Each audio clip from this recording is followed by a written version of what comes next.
We're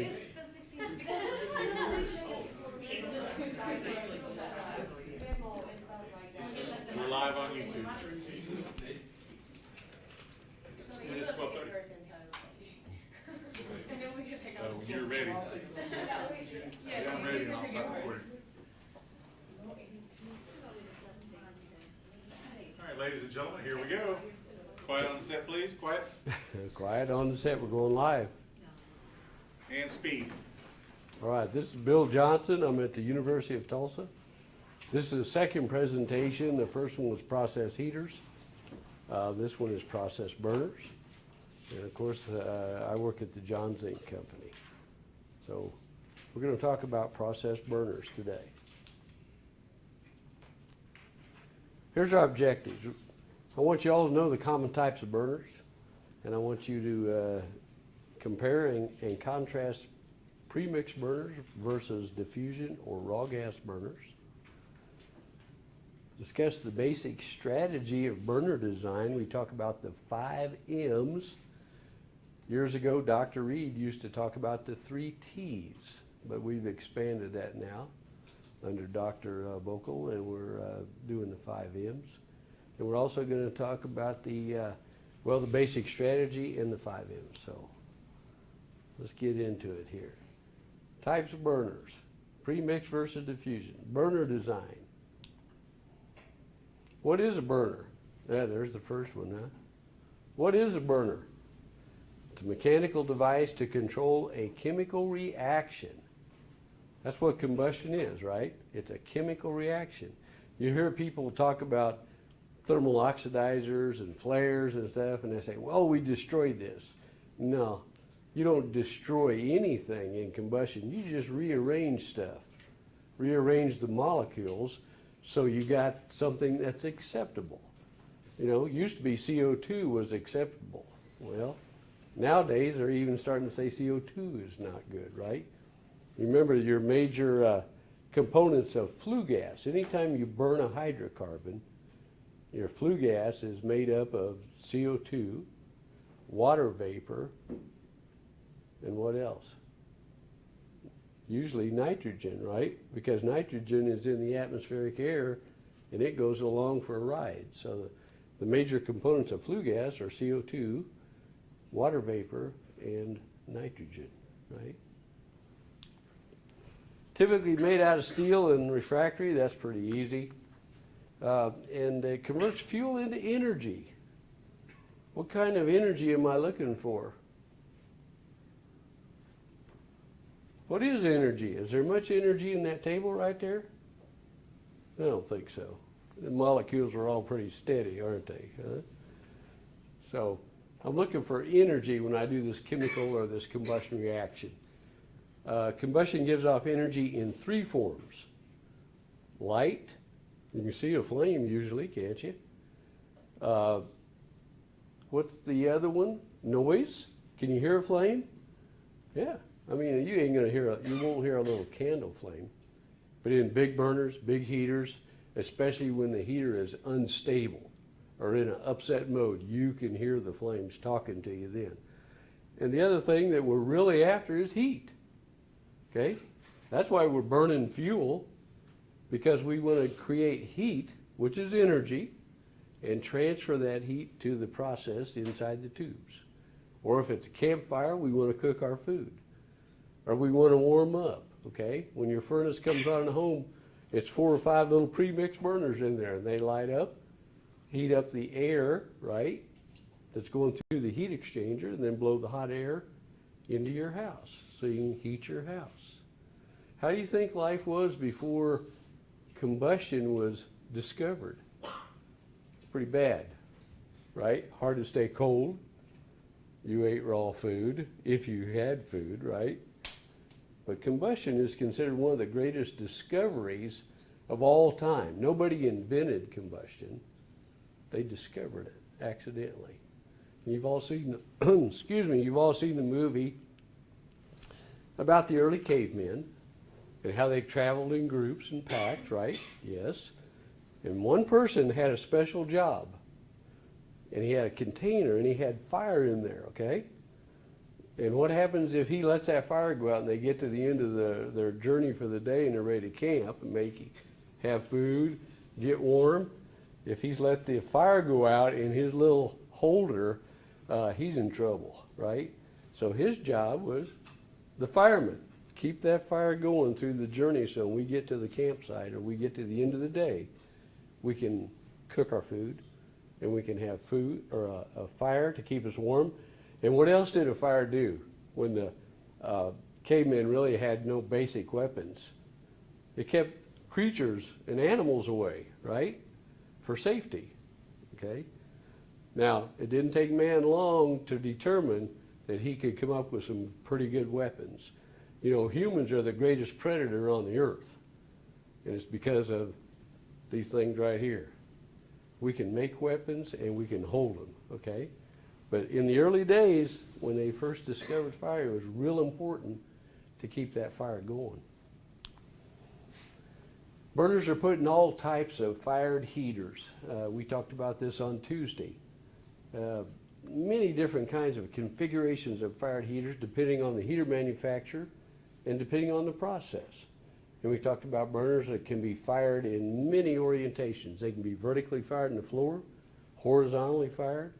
They can even be fired downward in a down-fired type reformer. So many different configurations for heaters. Possible burner classifications. This is why the heater companies, many years ago in the early 1900s, a lot of the heater companies made their own burners. But it didn't take very long to say, hey, there's this people in Tulsa that do this. Why don't we let them build these burners? Because there's a lot of different things you have to consider when you start looking at burner design. So draft type, is it a natural draft or is it a forced draft burner? You know, most of the heaters are natural draft, but if you're going to build a forced draft burner, it's a little bit different configuration, okay? Mixing type, is it going to be pre-mix or is it going to be a diffusion or a raw gas burner? I'll show you a slide in just a minute. It's going to tell you what the difference is.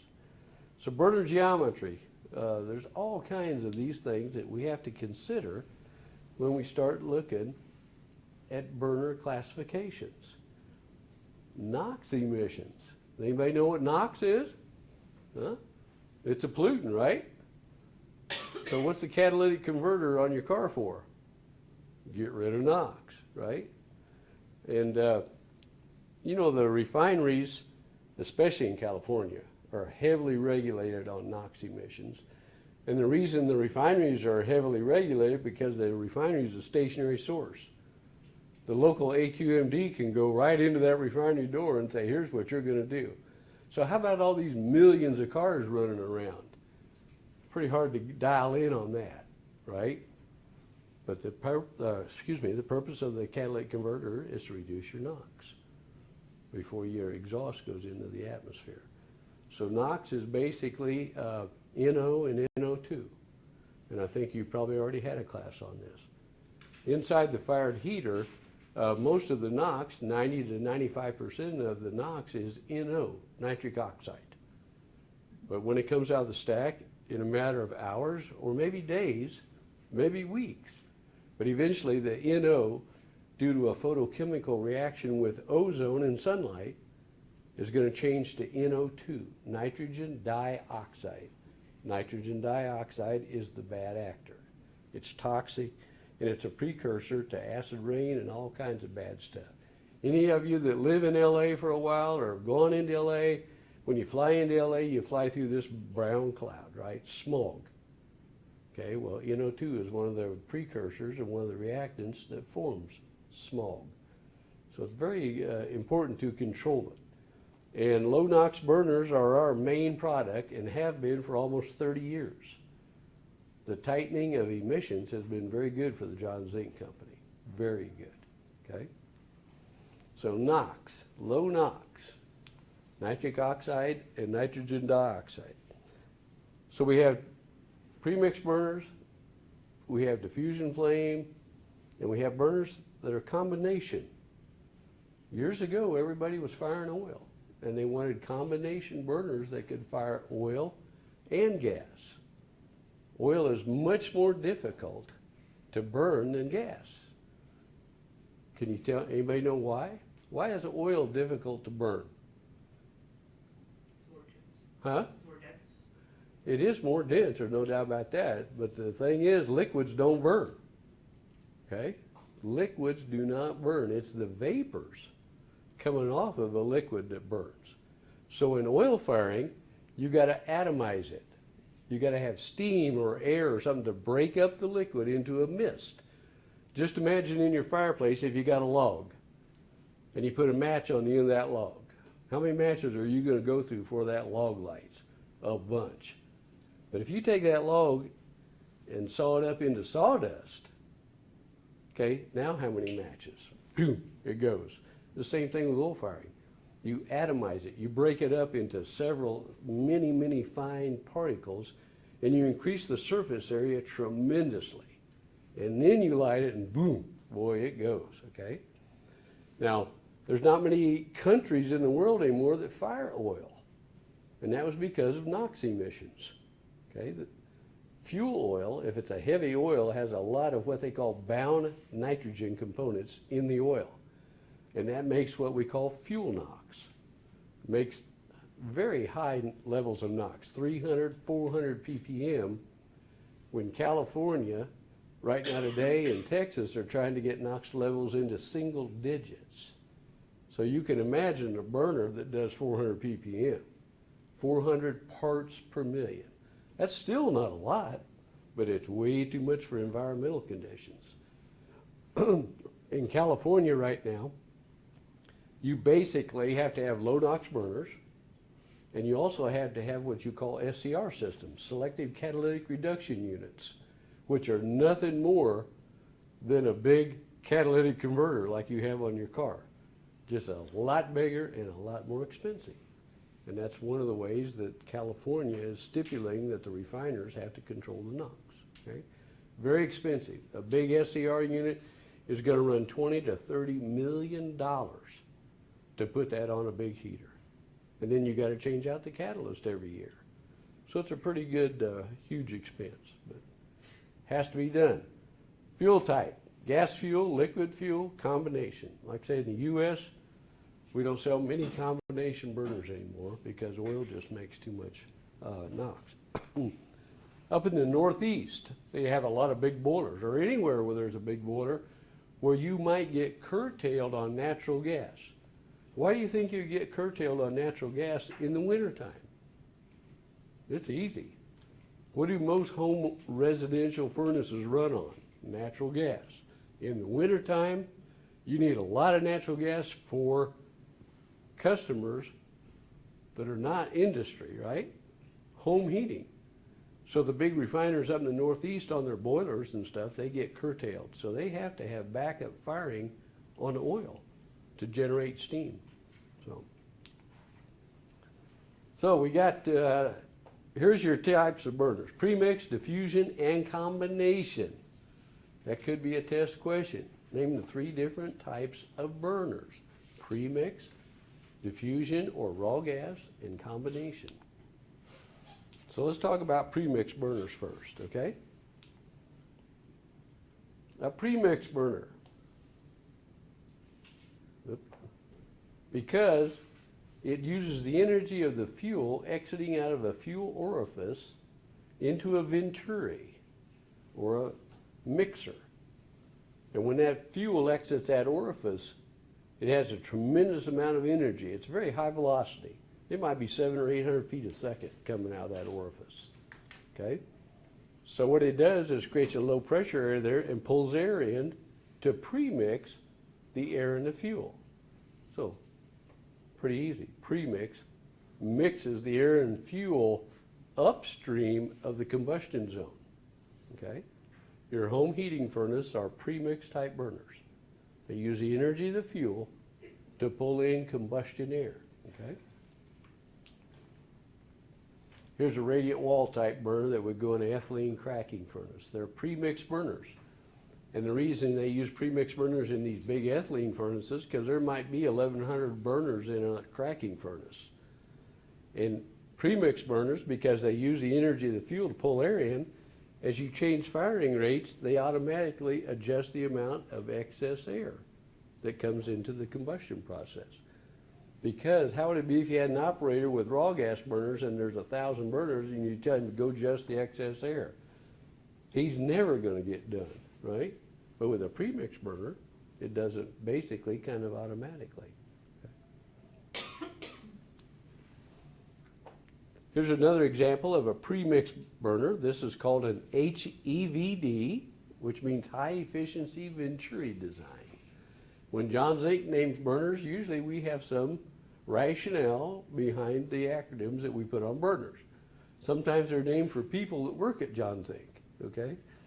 But a lot of times the names mean something, okay? So these are big premix burners, and because the mixers can't inspirate all the air they need for combustion like the smaller ones, you have to have a secondary air register on there so that the draft in the heater can pull air into the secondary register. So these big burners like this are called partial premix, but they still depend on that big old mixer in Venturi down there and the energy of the fuel to pull air into that primary zone, okay? Picture of some premix burners in operation. What do you notice about the flame on those? Would you say that's a nice flame? Oh, I would, right? And that's why people, when they advertise, like the gas companies and stuff, when they advertise for a blue, they always show you a blue flame on natural gas because it's, hey, it looks good. It's pretty. Must be a good fire. Well, it's probably a good fire. It may be generating a lot of NOx that you can't see, okay, but it's a nice looking fire. Mr. Zink's first products were all premix type burners, okay, because they give you very short, well-defined, nice, stable flames. So back in the day, in the 20s, the 30s, I mean, people were building pretty small heaters. So they wanted nice, short, compact flames, okay?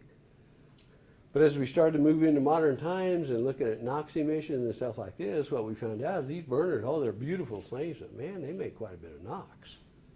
So we had to start changing things. And then people said, I don't want to burn just natural gas anymore. I got this gas over here, it's got a bunch of stuff in it and junk and hydrogen maybe.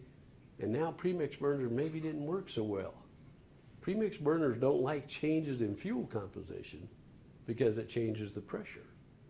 And that changes the amount of air that gets pulled into the combustion reaction. So the next type of burner was diffusion or raw gas, which is the opposite of premix, okay? Look at this slide. Raw gas burners keep the air and the fuel separate until they get to the combustion zone, okay? Premix burners, remember, they mix the fuel and the air upstream of the combustion zone. So let's take one fuel, for example, hydrogen. Hydrogen has an extremely fast flame speed. So you got a premix burner and you got hydrogen in the fuel and you're mixing air and hydrogen. Does this sound good? This doesn't sound very good. Hydrogen is what? What's the symbol for hydrogen? H2. It does not have to dissociate to burn. All it needs is temperature and oxygen. That's why it burns so rapidly and so fast. So hydrogen and premix burners, that might not be a good deal. The number one rule of fired heaters is to keep the flame inside the heaters. You got a premix burner with hydrogen in it and that flame starts flashing back and moving in the line, the fuel line, you don't want that. You want that flame inside that heater. So raw gas burners are very good because you keep the fuel and the air separate. Raw gas burners can burn 100% hydrogen. No problem whatsoever. The only problem with hydrogen is it has a very high flame temperature and it makes a lot of NOx, okay? NOx is basically on gas firing a thermal reaction. So anything you do that increases the flame temperature or the firebox temperature increases the amount of NOx that you make. And that's the whole design and the whole business behind low NOx burners. It's kind of playing with the combustion reaction to maybe make it a little bit less than perfect, delay it here and there in certain zones in the flame so we can control the amount of NOx that's made. So diffusion. Here's a diagram of a diffusion type burner. You can see this one has a center fired gas gun. It's got a pilot, but all the air comes in through the burner register. And the air is controlled by the amount of draft. Do we remember what draft is? What is it? Draft is a term that we use in combustion for, normally we call it a negative pressure, right? Inside the fired heater, the pressure is negative compared to atmospheric pressure. And that's because of the temperature. What happens to a gas when you heat it up? It gets less dense. And when it gets less dense, it starts to move up, right? So that movement, that energy of the draft in the furnace, the flue gas exits out and air comes in through the burners to replace it. Okay? Everything is good as long as that furnace doesn't go positive. If it goes positive, then we got a trouble, okay? Some trouble. If it's a boiler and it's forced draft or positive pressure, it's got a big old fan on it. But process heaters, not so much. They're generally 99% natural draft or negative draft in the firebox. Those are still pretty nice looking flames right there, even though it's raw gas, you know? And that used to be the way that operators used to tune burners. I used to go with my grandfather in the 50s. He worked at a pottery or does anybody know what a pottery is? Stoneware, okay? In the days before Tupperware, every town had a stoneware facility where they made these clay pots, vessels, and then they put a glaze on them and ran them through a kiln so they wouldn't absorb moisture, right? And every plant, I mean, there was stoneware plants all over the country. And one of the jobs of my grandfather was to keep the kiln going so they could run these pots through there and heat up that glaze and make these pots and vessels so they wouldn't absorb moisture. And we used to tune the burners till they're nice and blue, and that was it. They didn't care about excess O2. They didn't care about anything except a nice flame. Because back in the 40s and 50s, fuel's cheap. They don't care. Waste it, big deal. Nowadays, the fuel gas for the heaters is one of the largest, if not the largest, utility expense of a refinery. So when they start tuning these heaters and we go out and help them dial them in to get the O2 down, it's not unusual on a big heater to save almost $1 million a year. And if you can dial in several big heaters, man, you just saved a chunk of money, okay? So, our second generation of low NOx burners was the staged fuel type burner. It's basically a raw gas burner that we staged the fuel, okay? Some of the fuel is in the primary zone, and the rest of the fuel is in the stage tips up there. And the idea is to mess with this combustion. Mess with it. Make this reaction a little bit less than perfect so you can delay it for just a few milliseconds. And when you can delay it, you can reduce the amount of thermal NOx. The stage combustion zone up here is basically running in a reduced O2 zone. It's up in the furnace. The furnace has got full of flue gas, and normally the flue gas, the O2 in flue gas, is around 3 or 4%. What's the O2 in atmospheric air? Huh? 21. So you got a lot of O2 in the air, but inside the furnace you don't have much O2.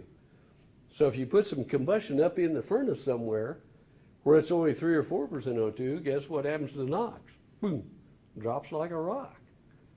So second generation of staged fuel burner, and the idea behind this was to reduce the NOx. And we put these in operation in the early 80s in California, and we reduced the NOx from 70, 80, or 100 ppm to 40 ppm. California loved that. And they said, that's great, zinc. Now, you got to 40, how about 30? How about 20? Now it's, how about 10? Okay? Like I said, it's been great for our business, but as you reduce it at each level, it gets tougher and tougher. Because even though you got to have low NOx, you still have to have a stable flame. That's number one. There's nothing scarier than a heater that's in an upset mode, and you got to deal with it and try to fix it. So you got to have a stable flame, And you still got to have a flame pattern that fits the heater. It can't get on the tubes over here. It can't get on the tubes up there 20 foot in the convection section. So it has to get low NOx, but it has to be a stable flame. It has to have a flame pattern that will work in the heater without causing flame impingement, okay? Here's another type. This was our first generation of low NOx burners, staged air. And the reason our first generations were staged air because back in the 60s and early 70s, everybody was firing oil. And staging the air is the best way to reduce NOx on oil firing. So we put these in operation about 1972, 73. 10 years later, yeah, man, people are quitting to fire in oil. So that's when the staged fuel burner came along. So here's the latest type of low NOx type burner. This burner is a diffusion or raw gas style, okay? There's a lot of different components to a burner. I don't believe there's any test questions on this, but you might go back and check the presentations that are accessible to you now. Chuck assured me he uploaded everything, okay? Huh? It's on there, good.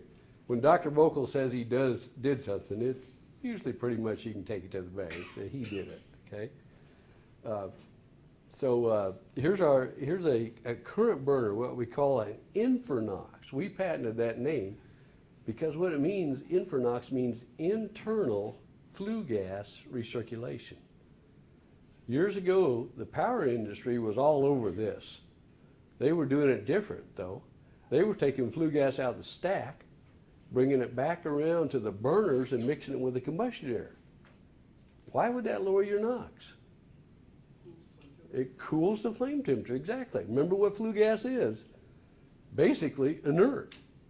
So you mix that with the air and you can cool your flame down and reduce your NOx emissions. Now you can't cool it too much or the flame could go out. What they used to use CO2 for, fire extinguishers, right?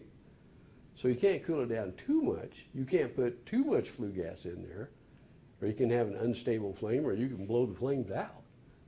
But what we come up with was, why not do this internally to the furnace? An external flue gas system is pretty expensive. You got to have number one, a hot fan. When you start talking about hot fans, induced draft fans that can stand 700-800 degrees, boy, you start talking about expensive fans, okay? So if we could do it inside the furnace, by the way we design the burner, we can kind of get the same results and maybe even better results. So that's what Infernox burners are. They use the energy of the fuel coming out of the gas tips here to pull in flue gas. And the next slide will really show you how that works. But you can see all these components to a burner. Years ago, people thought a burner was a gas tip and a piece of brick. Well, it's not near that easy anymore, okay? The burners are very sophisticated, very complicated nowadays. Their main function is to lower NOx emissions, okay? That's their main function of an Infernox or a low NOx type burner, is to lower the NOx in the combustion process. So maybe you don't have to buy these huge, expensive downstream processes, these catalytic units, okay? So a lot of different components to a burner.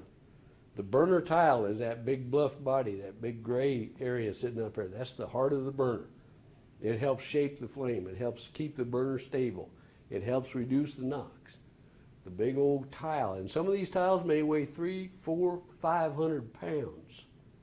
I mean, they're a huge chunk of refractory, but they're the heart of the burner. I love the old tile guys that have been doing this and they're out in the field. I don't need that drawing. I know how to do burners. I know how to lay fire brick. No, you don't know more. You have to have the drawings and look at them and look at the installation manual on how these things go together, okay? So a lot of different components. The burner tile, the plenum, we got an air plenum there that pulls the air in. The air goes into the burner tile and mixes with the fuel. What else we got? We got a muffler on there. It's not just enough to reduce NOx. You gotta worry about noise.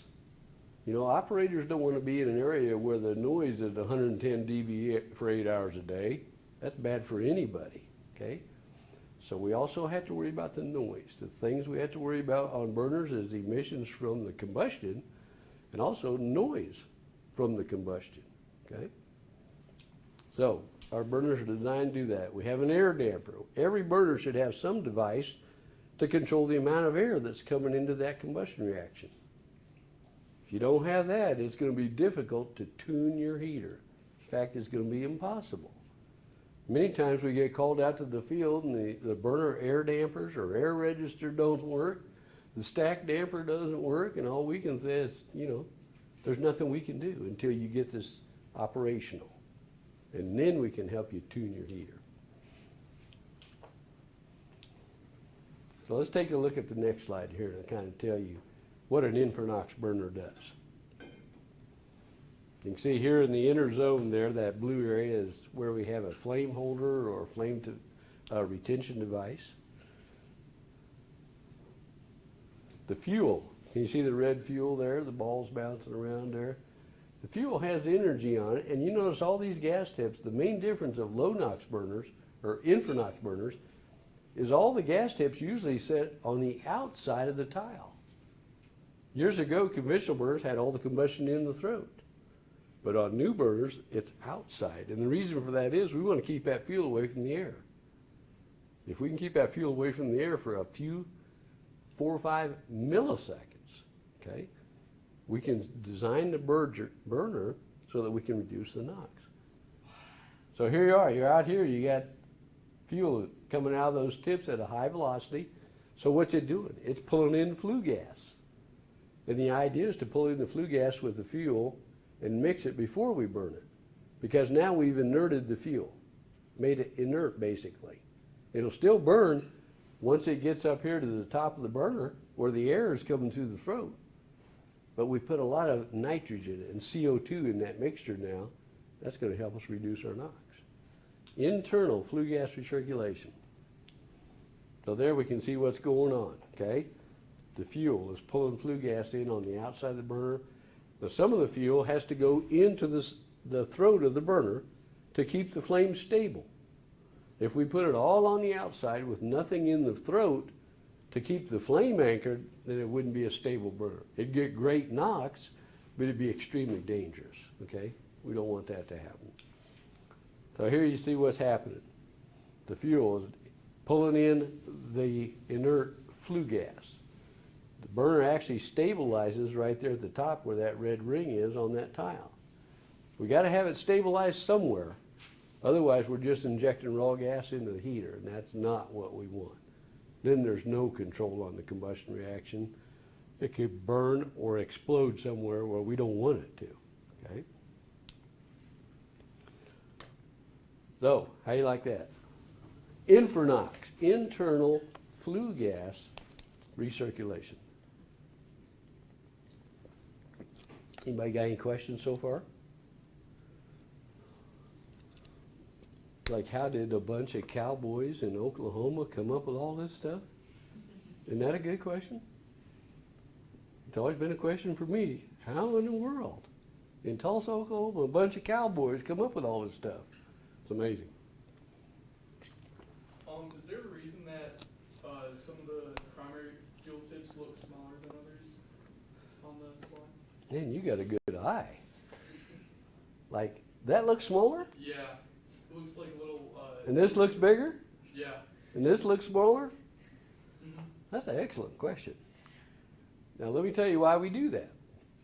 The primary fuel is only about 10% of the total burner duty, maybe 12% on some cases. So that's a very small flow, right? Cubic feet an hour, very small flow. Depending on your fuel composition, which may have some heavy hydrocarbons in there, or ungodly, what we don't like is unsaturates. Everybody know what an unsaturated hydrocarbon is? It's a hydrocarbon that doesn't have as many hydrogen atoms as it should. And that means the ratio of carbon in that molecule is a lot greater. And what happens on unsaturated hydrocarbons is they're actually double bonds on the carbon molecules, and they actually break apart easier, even though there's a double bond there. So what happens on unsaturates is they break apart, and when they break apart, they form carbon. So what we do is reduce the size of the riser and the tip so that at that low flow, we can get that fuel through there just as fast so it doesn't have residence time to crack. Because if it cracks inside that riser, then we got a lot of issues. Then we start plugging up the tip, plugging up the risers. And if the tip gets completely plugged and nobody fixes it by cleaning it, it'll eventually just rupture, and then you got a little mini flamethrower in there. Okay? So that's a very good question, and the reason we do that is to keep that velocity up on the low flow conditions so that we can get that fuel through there without cracking. Okay?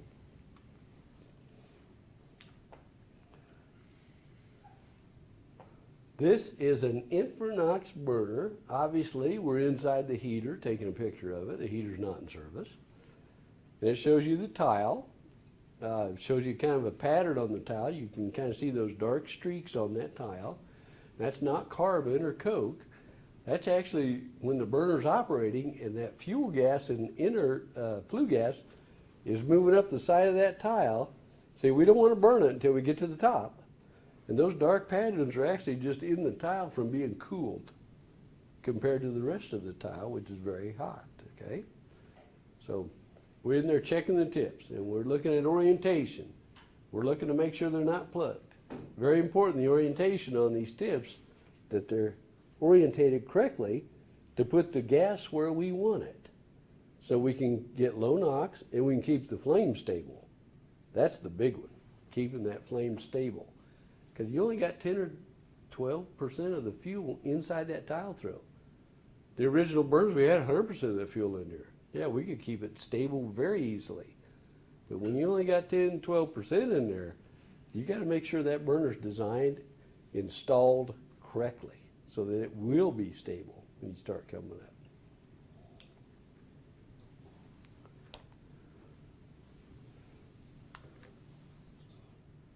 Let's see if I got it. That one should start.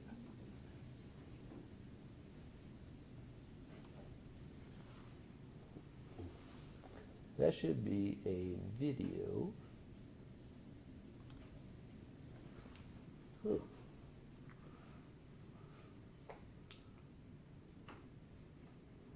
Well, it's not going to run, it looks like. But that's a video that shows the flame. And what you can see here is at the top of this tile, where it's really yellow is where that flame is stabilizing, okay?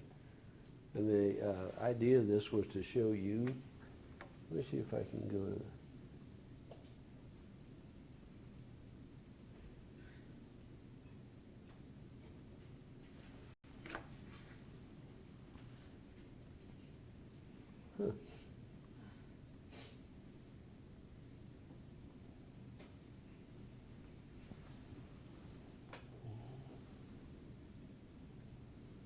No, it's not going to run. It usually runs automatically.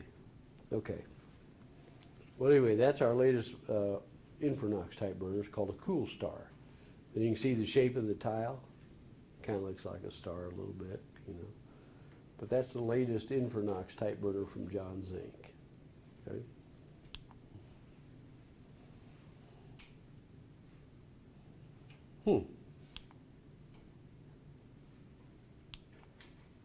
Well, I'll be darned. It's having all kinds of trouble. So this is a ultra lean premix burner. These burners use both premix design and raw gas design in the same burner to help lower the NOx to below 20 ppm, 30 ppm. Just think of that, 30 ppm. 30 parts per million. Okay, a ppm of anything is a really small number. Okay, but these burners in an ethylene cracking furnace that runs 2200 degrees F, and on heavy fuels with hydrogen, with propane in the fuels, these burners get around 30 ppm, which is hard to do. So here it shows you how they work. We've got the big premix canisters down in the tile throat. We've got startup tips on there. We got stage tips. You can see that the fuel here actually stabilizes on the special tile. You can see that tile, very complicated. The way we designed that, put the notches in there to help stabilize that flame. Combination burners, these are easy, right? Gas firing, oil firing. The thing about oil firing is you usually have a much larger flame envelope, right? Because it takes longer to burn oil. You got to atomize it, okay? So it stretches or delays the combustion. So they usually, oil fire will have a much larger flame envelope or a flame pattern than gas firing. So you just got to make sure in the old days that the heaters were designed for this. You know, there's no way to fire a heater on gas and then say, okay, we're going to oil. Well, shut down, we got to move the burners. No. You have to have the burners designed and spaced correctly from the tubes to make sure you've got enough room for that oil flame in there. Another picture of a LNC type burner, staged air. Again, because staging the air is the best way to lower the NOx when you fire oil. And that's why our early low NOx burners were all staged air. Our latest burner is called a Deep Star. We still sell combination burners. There's a lot of places overseas that still burn oil. So we have to have a version of an oil fire burner that gets low NOx. The Deep Star uses staged air to reduce the NOx when you're frying oil. Then when you want to fire gas, you turn the oil fire off, turn on the gas, and then we've got staged gas tips here. So when you fire gas, you've got staged fuel combustion. So you can fire either oil or gas and get low NOx. A lot of people say, well, I want to fire them in combination. Well, that's not such a good idea, okay? Because now you've hurt the NOx reduction on the oil and the gas. So we try to encourage people to run either or. So how do you tag this? Premix versus diffusion burners. This is going to be a test question, okay? This slide right here is going to ask you to name some differences or name some advantages or disadvantages, okay? So how are you going to remember this? You got a note there? See, in our burners, what? It's so easy? You got it memorized? Okay. Anyway, this is going to be a test question. It's not going to be a hard test question like your other ones, but it's in there. In our burner schools that we do in Tulsa, we always give a handout, you know, book, but so people can make notes. But anyway, that's going to be a test question for sure. Burner design. Why is designing a burner difficult? Well, there's part of it. Got to be safe, number one. Look at all them things. You think anybody can just go out and design a burner? It's not quite that easy, okay? So, a lot of different things come into it. Why is designing burners a challenge? Look at that list of stuff. Safety, number one. You got to have a flame that fits the furnace. You got to keep the flame off the tubes. Now you got to have a burner that's got low emissions. Now you got to have a burner that's got low noise. Oh, by the way, I want to burn 6 or 7 different fuels. And by the way, I want to turn down. I want to be able to turn this burner down from 10 million BTU an hour down to 1 or 2 million BTU an hour. That means all my pressures are going to change as I bring this burner down in rate. How's that going to affect my stability? How's that going to affect my flame pattern? You know. The 3 T's. A properly designed burner has the 5 M's, okay? Meter the fuel and air, mix the fuel and air, maintain stability, maintain ignition, right? Mold the flame shape, okay? Minimize emissions. Burner has to do all this. A lot of different things. I don't know if this is a test question or not. Could be. The burner school is. Like I said, Dr. Reed originally Talked about the 3 T's, which is just the 5 M's, or a little expansion on that, but the 3 T's. Time, temperature, and turbulence. What's he talking about? The flame has to have enough time, temperature, okay, and turbulence. If I put air in on this side of the burner and fuel on this side of the burner, it's not going to mix very well. So the turbulence is mixing, okay? Mix that air and fuel. And not only does it have to be mixed, it has to be mixed in the right proportions, okay? You know, all fuels have what? Lower flammability limits, upper flammability limits. If you get out of that range, it doesn't burn, no matter what you do.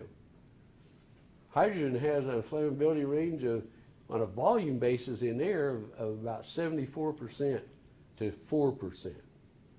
That means in almost any given condition, hydrogen is within its flammability range. That's why it burns fast, and that's why it makes it dangerous too. So time, temperature, and turbulence, Dr. Reed.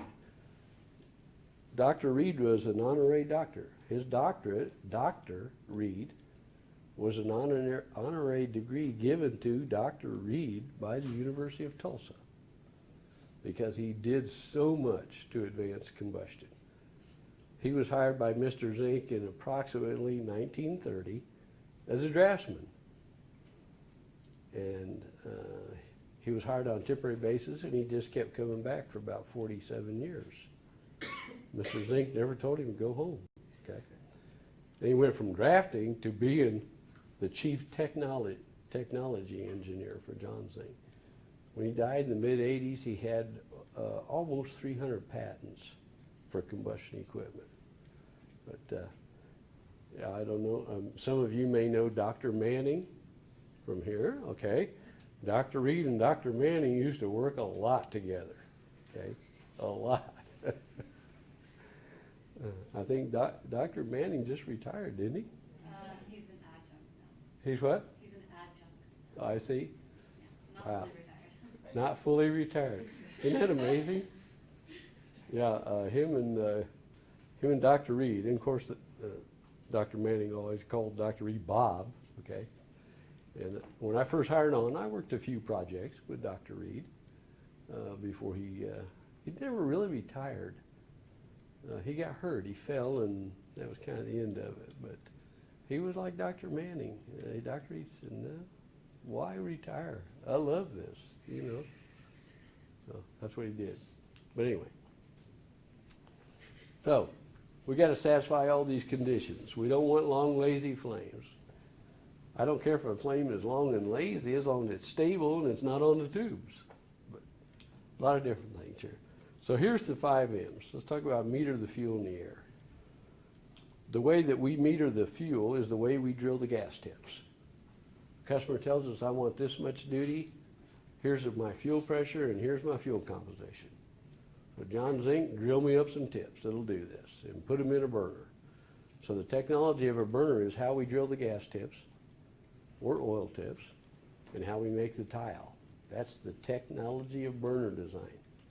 So we will tell you on your gas tips how big the ports are so you can check them, make sure they're okay, but we're not going to tell you the angles. That's the technology. The tile is an air orifice. It's a big orifice, but it's an air orifice. That's why it's so important that it's installed and designed correctly. So we mix the fuel and air by the way we drill the tips, the orifices, and the tile throat is an air orifice, okay?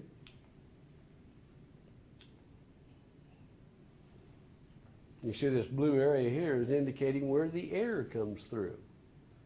It's an area, it's calculated. It's based on testing that John Zink has done over the years. So a burner is sized on the air side, just like a fan. It's a little bit easier than fan sizing. But a burner is sized, if you want a 10 million BTU an hour burner, the first thing we ask you is, okay, how much draft can you give us? How much air pressure loss can we take across this burner? Because that's going to size the tile throat. And that's going to give us our burner size.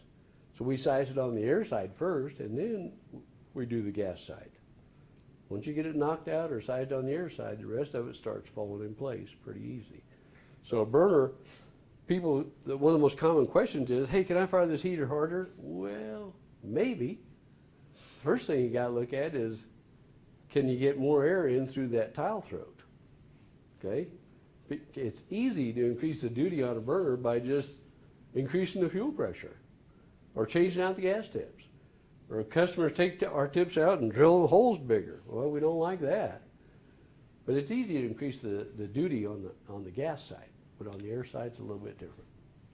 So burners are sized on the air side, and depending on the amount of draft, the tile throat and the burner could be smaller or bigger, okay? So mixing the fuel and air. How do we mix the fuel and the air? High velocity through the throat, okay? That's the main thing. And then you can, if it's a balanced draft or an FD, you can have more air pressure drop across the burner. So you got higher velocities of the air going through the throat. That'll help mix it, okay? The tile design. We use tile ledges, and we use diffuser cones to mix and help stabilize. We use all kinds of different things to get the turbulence and get the mixing that we want, okay? Forced draft burners can do 100 million BTU an hour, and the flame might only be 25 foot long. A natural draft burner doing a million BTU an hour? No way. Can't do it, okay? Forced draft burners have shorter flames because they have higher pressure drop on the air side across the burners. You increase the mixing, you can increase or shorten the flames. You get higher mixing, you get quicker combustion. What do you think that does to the NOx? Usually it's going to increase it. Remember, low NOx burners are based on kind of messing up the reaction a little bit. So the big capacity burners like our Cohen boiler burner group, what they make, yeah, they're high pressure drop burners, but they still do the same type of staging and things that we do in small burners to help reduce the NOx. Forced draft. Again, not many heaters are forced draft only, but it is one way to get mechanically to push the air into the burner. And you can get more energy, more velocity through the tile throat, and get better mixing. Just a natural draft burner, the velocity of the air going through the tile throat is generally going to be, 50, 50 feet a second, okay? So it's already moving pretty fast. As a reference, 88 feet a second and 60 miles an hour. Okay? So the velocity of the air coming through the burners is normally pretty good. On a forced draft burner, the velocity of that air going through the throat might be 70 miles an hour, 80 miles an hour. I mean, it is really moving to help get the mixing right. Shorten the flames. So, forced draft burners. Pressure drop is much more, it's much higher. Natural draft burners are going to have a pressure drop of basically what the heater draft is. It's going to be about 5/10 of an inch. So does anybody know how many inches of water column are in 1 PSIG? No, you haven't checked that out yet, huh? 27.7 inches equals 1 PSIG. 27.7 inches. So here I'm talking about burners that take 0.5 inches. There's not a lot of pressure really, but it can pull a lot of air through them burner throats. So forced draft, you get a lot higher pressure, okay? This slide here shows you all the stuff that we do to stabilize. This is just a CFD model or a diagram of what happens, turbulence, and we try to stabilize the flames over a bluff body with a diffuser cone like that, or maybe we have a tile ledge that creates a low pressure area. We shoot some gas back over there to stabilize it. So a lot of different ways to stabilize a burner. Basically bluff bodies, tile ledges. That's about it, really. Where we put the ignition gas, technology, the way we drill the tips, okay? You can see this flame here. This is a flat flame type burner. Burners basically come in two different configurations. You have a round flame or a flat flame or a rectangular flame. And that's basically the two configurations, and then different types of burners in each of those classifications, depending on the heater manufacturer and the style of heater. Turbulence. We want turbulence. We want to mix that air and fuel so that we got it in the right proportions within the flammability limits so it will burn, okay? So we need some turbulence in the burner to help do that. How do we maintain ignition? There's two main things we're worried about on burners. One of them is flashback, and the other one is flame liftoff. If either of those happens, then it gets kind of ugly, okay? And do you think flashback can happen on a raw gas burner? Remember of two different types of burners, premix and raw gas? Flashback can only happen on a premix style burner because you're mixing the air and fuel before you get to the combustion zone. A raw gas type burner, flashback can't happen. Now a lot of people get confused. If a heater goes positive, remember heaters are negative. If a heater goes positive pressure inside, it'll push the flames out. It doesn't matter what kind of burner you have. If it gets positive pressure where the burners are, it'll push that flame right out of there. And that's scary, okay, when that happens. So, maintain ignition. Let's see, I hope this one works. Wait a minute.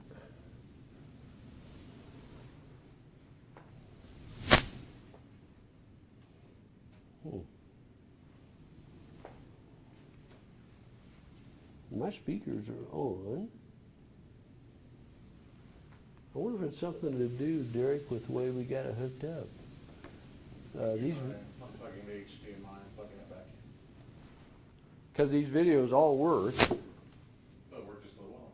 They worked just a little while ago.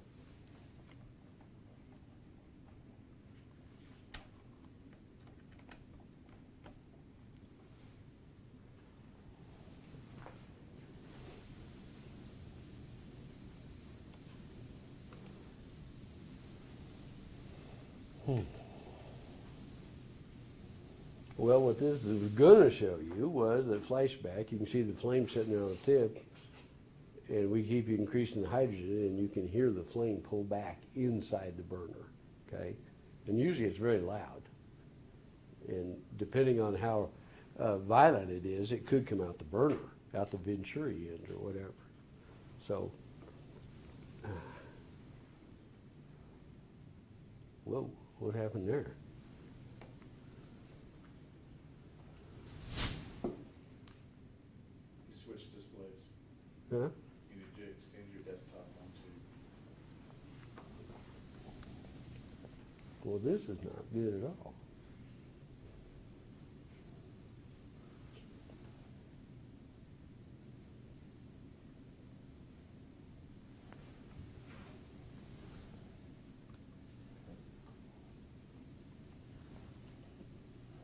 So which one do I need to do here?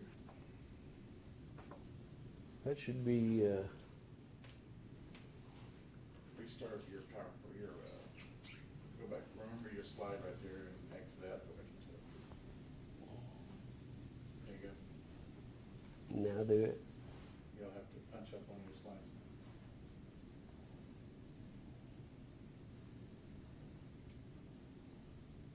Just start it here now? Yeah, see if it works.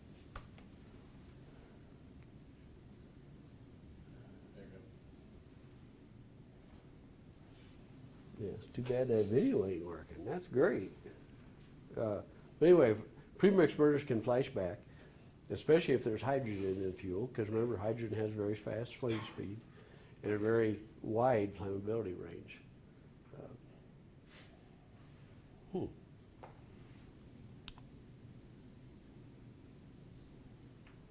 It's not going to go, is it?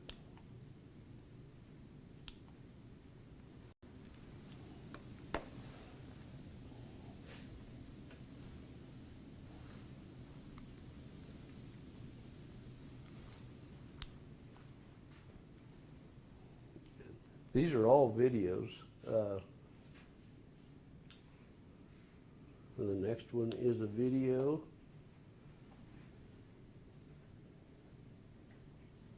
I don't know what's happened. That one video worked. that we tried.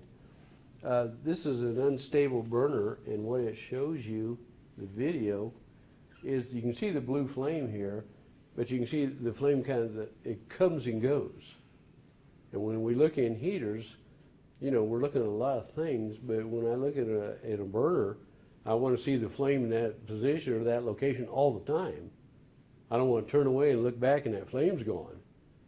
So this is a burner that is basically unstable, and the flame is kind of coming and going. That's not acceptable. We don't want that. Not good. I really hope this one plays, the next one.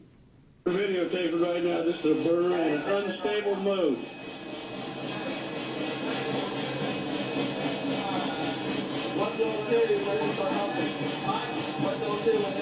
You don't want this to go on very long.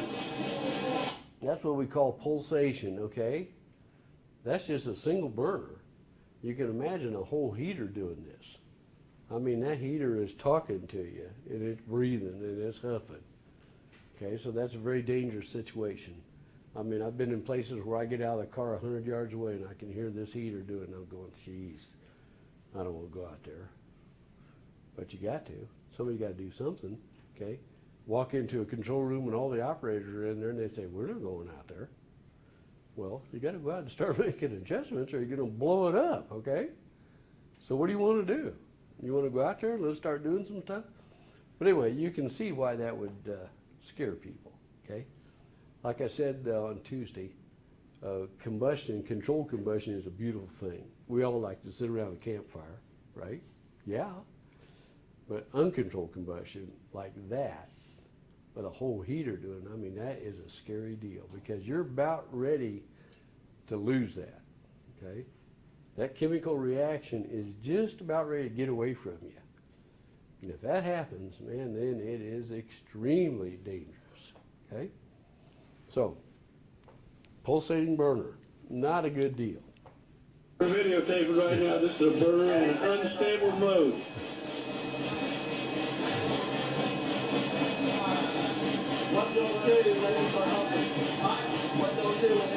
You don't want this to go on very long. We fixed that by changing the drilling on the gas tips, okay? Like I said, drilling, the way we drill the gas tips is the technology. The tile and the drilling pattern on the tips is the technology of the burner. And thankfully, we were testing this and caught it before it got shipped out, okay? Video. Let's go to the next one, okay? I like Tape it right now. I like that video, but this is a diagram of what we were talking about before. I was talking about flame holders. Here's a diffusion cone, and you can't really see it, but over in here, there's a tile ledge that shows up.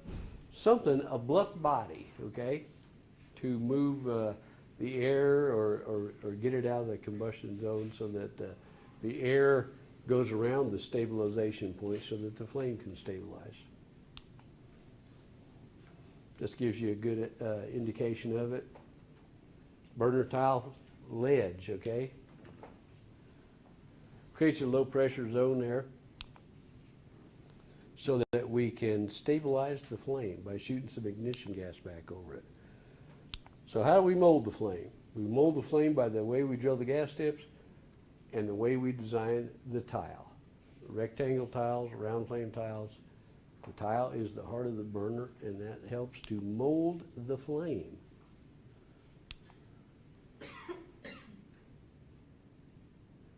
So what do you think? You like that heater? I like that heater. It's not too bad. The flames look pretty good, and not just because they're blue. Everybody thinks blue flames are always good. Well, they are good, but they might be bad for Nox because you're getting really good mixing. But it looks pretty good. The heat pattern on the wall is not too bad. A little dark in here or something like that. And you see they got some burners. Hard to tell if that's really burning or if they're out with plug tips or something like that. So fuel injection geometry. Remember, that's how we drill the gas tips. We can sometimes shorten the flame, make it a little bit longer, whatever. How do we minimize emissions? And how do we do, you know, we talk about minimizing emissions, and NOx emissions is basically staged fuel, or staged fuel with what? What's our latest burner? A Cool Star, right? And it's it's in the family of what kind of burners? Infernox.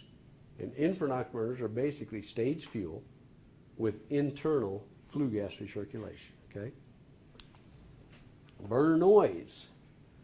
Premix burners are really noisy, so we have a muffler. We put some type of a muffler on the burner to help control the noise. You know, the standard noise specification is 85 dBA at 3 feet. So a lot of times burners make quite a bit more noise than that. So we have to have some type of a muffler on the burner to help control that. Again, burner mufflers on the air inlet.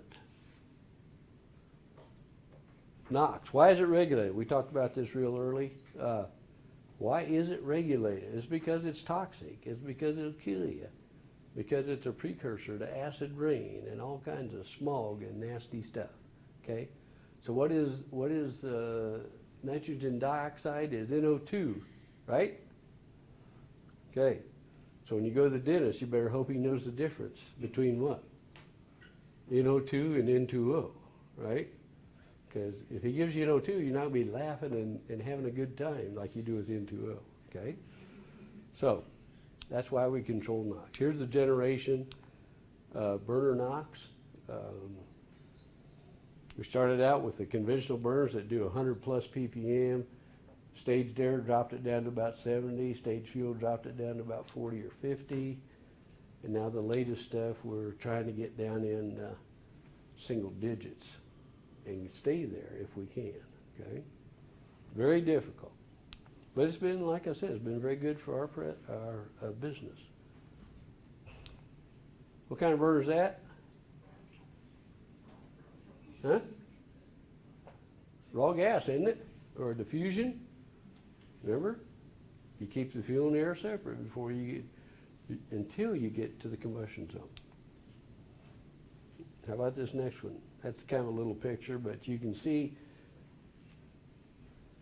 it's got gas tips and it's got an oil gun in there. So, I mean, obviously that's a combination burner. And then the last one is premix, right? So your furnaces at home are what kind of burners? Premix. They're all little premix. And another amazing thing is your home furnaces. How reliable them things are. Just year after year after year. Now you should have them checked every once in a while. Have somebody come out and look at them once a year or twice a year or whatever. But it is amazing how reliable they are. They come on when they're supposed to. They shut off when they're supposed to. They have a little flame rod in there that if anything goes wrong, they shut the unit down. They have pilots now that come on automatically. Used to be all furnaces had a continuous pilot on them. Not anymore. It's amazing, them little modules and them furnaces, how they work and how reliable they are. And that's what we want in the real big world. Process heaters, they're pretty reliable. Are they as reliable as that furnace at home? Depending on if you take care of them and have the right equipment, yeah, they are. Name the 5 M's. What's the first one? Mix the fuel and air.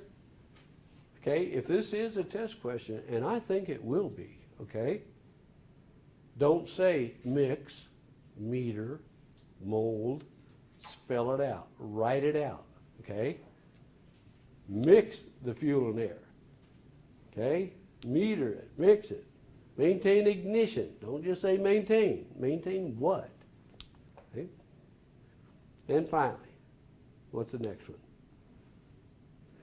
Minimize emissions. Okay, what's this question here? What are the possible functions of a burner tile? I can tell you right now, what do you think? I think it's all 5, right? The burner tile is the heart of the burner. It does all 5 of the 5 M's.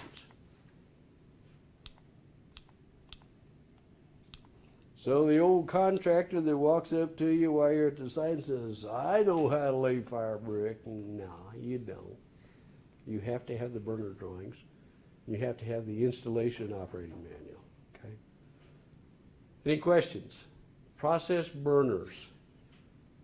I can't tell you, there are thousands and thousands and thousands of John Zink burners all over the world. It's got to be in the millions probably. We've been in business since 1930. We've been the major combustion equipment manufacturer in the world since the mid-60s. Since the mid-60s, we've had about 70% of the world market in combustion equipment. So, the largest R&D facility in the world is right here in Tulsa. Dr. Manning and TU were heavily involved in this stuff years ago, okay? All right. Thank you for coming. I appreciate it. I hope you enjoyed it.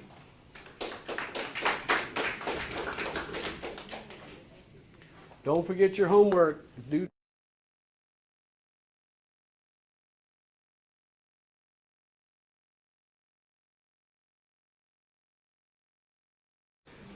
Carter sent me his homework. He did an excellent job. So, don't forget the homework. It's easy. Okay? We're talking about diameters. Burner circle, diameter,